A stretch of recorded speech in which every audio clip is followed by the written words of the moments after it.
朋友们，我们今天来讲魔家四将争西岐。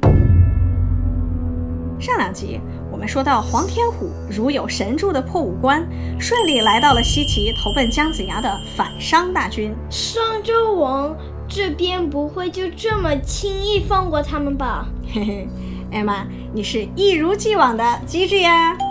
没错，这不，商纣王这边的魔家四将就出现了，剧情也越来越燃了。魔家四将是谁呀？他们很厉害吗？嘿嘿，先别急，请出他们之前，我们还有一个小插曲。黄飞虎打胜仗的消息啊，传到了朝歌之后，商朝的百官人心惶惶，但没人敢主动请缨去讨伐黄飞虎。为什么没人敢去呀？嘿嘿，那是因为啊，黄飞虎他们实在是太厉害了，他们的实力绝子，大家都怕去给他们送人头啊。最后，太师文仲被迫接下了这个任务。文仲带兵一路追到西岐，扎营后连续派出几波人马挑战，但姜子牙有元始天尊送的打神鞭，还有金吒、木吒和龙须虎等小将帮忙，文仲的军队啊被打得落花流水。看样子西岐这边更厉害。嘿嘿，文仲眼看着损兵折将，只好退守。他请来了嘉梦关的魔家四将前来支援。哎，主角就这么出场了。他们都有些什么本领呀？嘿嘿嘿，魔家四将啊是兄弟四人，都跟高人学过奇异的法术，还有护身的法宝，实力爆表。老大叫魔礼青，他的法宝啊是青云剑，剑上刻有地、水、火、风四个封印，其中的风啊是黑风，黑风中藏着数件利器，攻击范围贼广。这不就是传说中的群攻技能吗？哎，你这个比喻啊还真没毛病。宝剑还有一个火技能，火中藏有金蛇，能将人缠绕其中，烈火焚烧，威力啊杠杠的。老二呢？嘿嘿嘿，老二啊他叫魔礼红，他的法宝啊是混元珍珠伞，这把伞有祖母绿、祖母印、祖母碧和8颗珍珠组成，上面还用珍珠穿成了装在乾坤4个字。此伞能使天昏地暗，乾坤晃动，还能收取敌人的法宝和兵器，是神器没跑了。老三呢？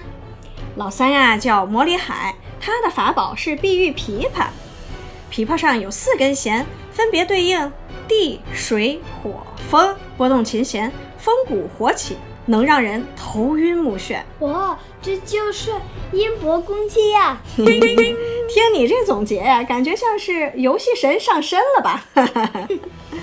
老四啊叫魔礼寿，擅长用双鞭，他的皮带里装着一只花狐雕，抛到空中能变成如白象一般的巨兽，太炫酷了！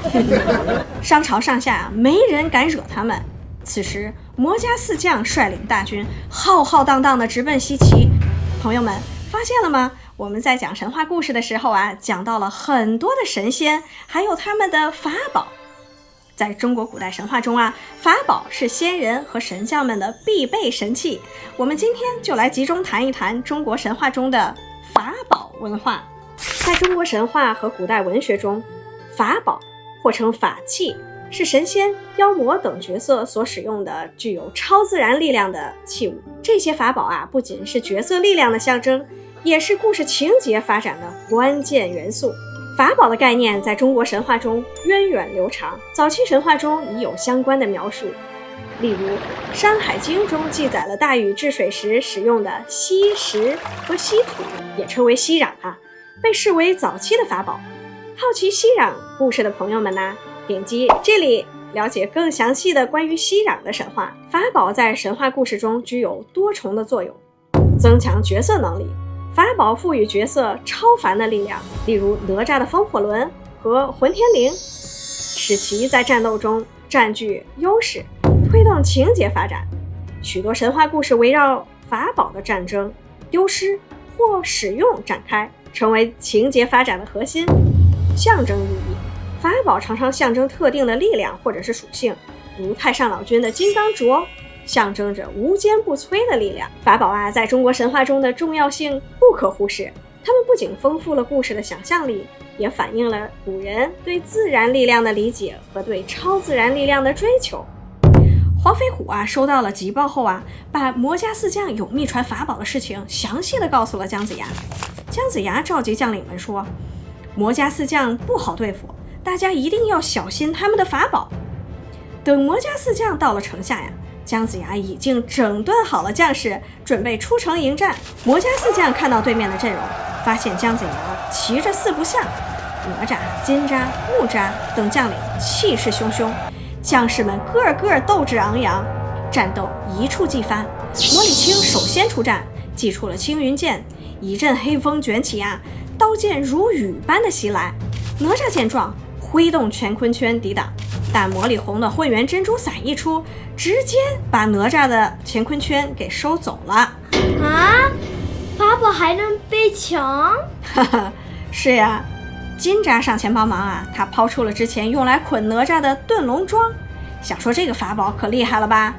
结果呀，他的遁龙桩也被收走了。这伞也太逆天了吧！这还没完，姜子牙挥着打神鞭上前，结果也被收走了，幸亏他及时松手了。魔家四将啊，得意地嘲笑起姜子牙等人，决定趁胜追击。魔礼青再次拿出青云剑，黑风卷起，刀剑密布。魔礼红转动混元珍珠伞，天色瞬间昏暗。魔礼海拨动碧玉琵琶，烈火熊熊。魔礼寿啊，抛出了花狐雕，巨兽扑向西岐战士，战士们惊慌失措，姜子牙只好下令退兵。这一战，上万名将士阵亡，西岐打了大败仗。回到相府，姜子牙愁眉不展，他决定守城不出，挂起了免战牌。就这样一直躲着吗？魔家四将啊，大获全胜，把西岐城围得水泄不通，不断地嘲笑他们是缩头乌龟。将领们被羞辱得气愤极了，都想冲出去应战，但被姜子牙劝住了。他说，我们没有能对付魔家四将的法宝，出去呀，也是送人头。城里的粮食也快吃完了，姜子牙急得团团转。这时两位小道童在城外求见，说是道行天尊门下的弟子。正常的来了吧？咱们来看看啊。姜子牙一听啊，心里头跟你想的也是一样的，猜测一定是救兵。果然啊，道童们是奉师傅之命来给他们送粮食的。就2个人能带多少粮食啊？嘿嘿，你的疑虑啊，非常的合理。更神奇的是啊，他们只带了1个小口袋的米。啊，这点米够个啥的？别急，道童们啊，把米倒入粮仓，结果米不停地从小袋子里涌出来，很快就填满了所有的粮盾。这米袋也是法宝呀！这一集真是法宝的大集合。嘿，没错。有了粮食啊，大家的脸上都乐开了花。这燃眉之急是解了，但是却没有对付魔家四将的办法。就这样，又过了许久。一天，姜子牙在城楼上夜观天象，心想还会有神兵天将来帮忙吗？没过多久啊，他期盼的帮手真的来啦。是谁呀？我们之前讲过吗？嘿，他就是玉泉山金霞洞玉鼎真人的弟子。二郎神杨戬他可是大神呐！想了解更多杨戬来历故事的朋友，请点这里看他的故事。杨戬向姜子牙施礼说，杨戬奉师傅之命前来助战。他相貌堂堂，气宇轩昂。杨戬自信地对姜子牙说，师叔，弟子来了，就请把免战牌摘了，我去会会他们。这才是猛将风范。这里我想先按个暂停键，来一波汉语教学环节。想要继续听故事的朋友们呢，请直接跳到这个时间点。首先是人心惶惶，意思是人们内心感到惊惶不安。嘿，没错儿，这是一个成语，其中惶惶表示不安的样子。整个成语呢，就是用来形容在某种情况下引起众人焦虑的情绪。生活中，比如发生了地震，大家都会人心惶惶。哎，很好。第二个词啊是水泄不通，字面意思是连水都无法泄露出去，就是 watertight。嘿嘿，形容非常拥挤或者是包围的很严密啊。魔家四将把西岐城围得水泄不通。在生活中呢，地铁高峰期车厢里也是水泄不通。嘿，最后是气宇轩昂。气宇指人的气度风度。在故事里，杨戬出场时气宇轩昂。在现实生活中，我们可以说哥哥参加演讲比赛时也是气宇轩昂的。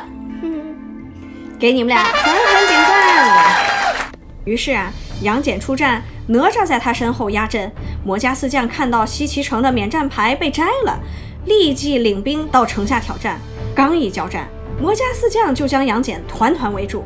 姜子牙和哪吒都替杨戬捏了一把汗，但杨戬脸上毫无惧色，一人应战魔家四将。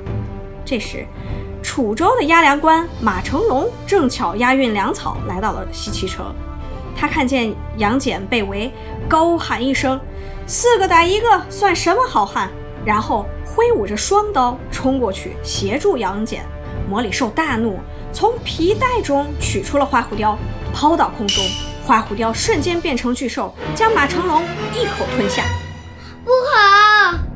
杨戬也被震惊了，但他稳住心神，马上想到了一个好办法。他要怎么做呢？花狐雕巨兽又朝杨戬发起了进攻，杨戬被花狐雕吞到肚子里去了。No！